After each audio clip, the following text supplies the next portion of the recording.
Mr. Hoover, do you support the civil rights movement, Mr. Hoover? I would support those Negroes even if they did follow the law. Mr. Hoover, do you support Martin Luther King Jr.? He is the most notorious liar in the world. He's not of all those communists. You have evidence of their communist affiliations, Mr. Hoover. I have evidence enough to throw a whole lot of them in jail for crimes against the state.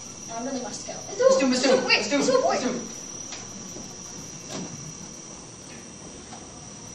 Now, while Hoover tried to prove his accusations, people scorned him more and more for his efforts against the civil rights movement and left-wing radicals, and for how he turned a blind eye to organized crime in his later career.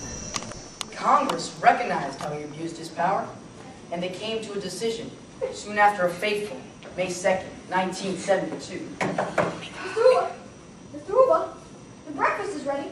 Mr. Hoover is dead. Call the police. And while he may have been dead, his legacy left behind a more powerful agency. He turned the BOI, a ridiculed agency, into the FBI, a crime-fighting machine, over his time as director. And he made sure that no one had the chance to abuse their power and become as corrupt as him ever again. Congress passed a law stating that no director could serve more than 10 years, and no director has served that long since. The shoes of an insanely powerful man are hard ones to fill.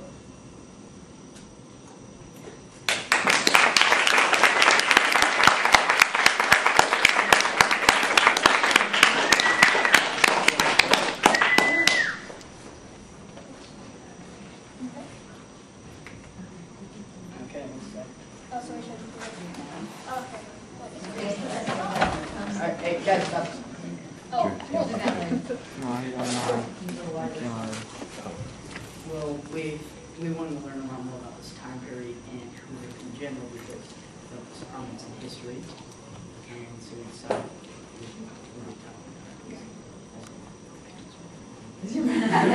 but we did some prior research before we determined our final topic, and it was really good.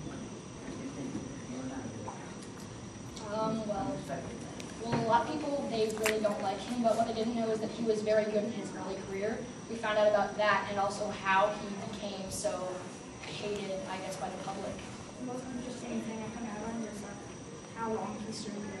It was 48 years, and then also he blackmailed 8 U.S. presidents, so like he had like more power than all the presidents did.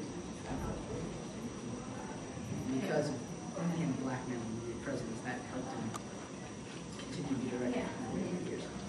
Yeah, I thought you did a wonderful job showing both sides.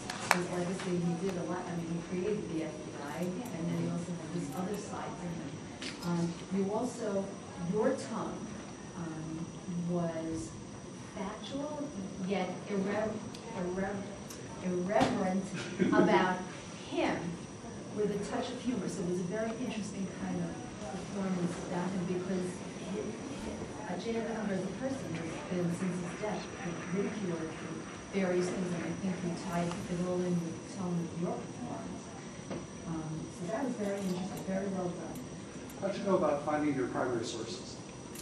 Most of them we found through the internet, actually, because we couldn't find many primary sources that were written from him. I think, except that was on the internet that we found. But one thing that we found, I think, that was a big primary source was a memo written by him describing his talk with Lyndon B. Johnson right after the JFK assassination. And so it kind of showed us just how precise he was. He wrote down every single word of that conversation, and it kind of showed us how he addressed his superiors. Yeah.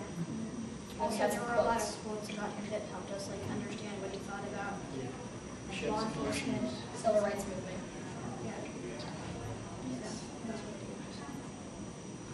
Like telling Danny did her job.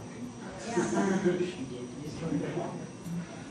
I got the impression just from scanning your documentation here that you guys are local. Yes. Yeah. If you haven't been there, you guys need to go to the Congressional Cemetery because that's where J. Edgar Hoover's buried. Oh.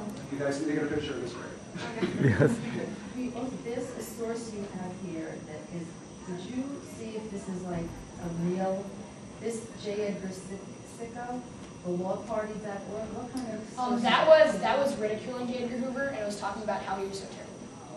And it also has a quote. And we had the same question. It was the quote. He said that Martin Luther King Jr. is the most notorious liar in the world. That was their quote. They were kind of just describing how bad he was. and how he ridicules him. But just by calling this J. Edgar Sicko, I would question the reliability of this source. That's what we did, Yes. and we did have Right. several other Yeah, we crossed and websites, found that, right, but we saw that there were Yeah. similarities, Because and the we could, book- and from internet websites to other Also in the websites, book, and also from the books. Puppet We Master. could- The book Puppet Master, which is like a biography of his life. There was like a picture of Martin Luther King Jr. and then it said like how Hoover like said they didn't want his parents right. So the quote is reliable. This Yeah. source, No, that's all we use that source for. Yeah. my suggestion is if you find Yeah. that, because you did the right thing by looking for it in other places, use the other sources. Yeah. And that- 'cause this- I would not consider that a secondary Yeah, source. right. And a primary, but I have a list as primary. And, yeah, but you did the right thing by looking at other places for that. Because you have, this is like real research, and you did a really good job, and so be careful with something like this, next time. So,